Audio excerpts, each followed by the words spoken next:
Hi guys, Mrnewmobile here. Please subscribe followed by the bell. Apple works on its iPhones for literally years. The cycle will certainly be advanced enough to have gone through several prototypes, of course. This doesn't mean things can't change, but the window for hardware alterations is closing reasonably quickly. At first glance, they look similar to the iPhone 15 Pro and iPhone 15 Pro Max, with similar curved edges, razor-thin bezels and gleaming titanium edge band. It's expected that these phones will be a little larger than before, thanks to increased screen sizes.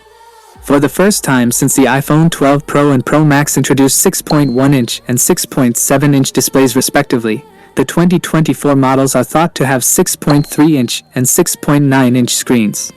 If 0.2 inches doesn't sound like much, remember that's the same increase as last time for the bigger phone, and that was definitely noticeable. There were 4 different versions of button configurations for the iPhone 16 Pro.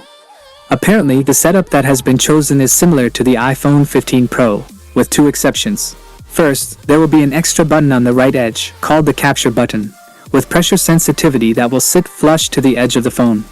The action button on the left edge will resemble how it appears on the iPhone 15 Pro.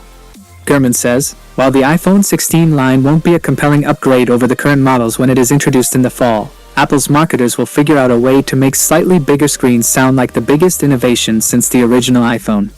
And while changes will be minimal, there are still plenty of users on iPhone 12s and 13s awaiting upgrades. These are the key upgrades the iPhone is promising this year in terms of design and features, though there could be plenty of software additions which we'll learn about in due course. That is it guys, without being said, let me know your thought in the comment below. And if you are new here, please subscribe, like the video, comment. Thanks for watching, see you on my next video. One, peace out.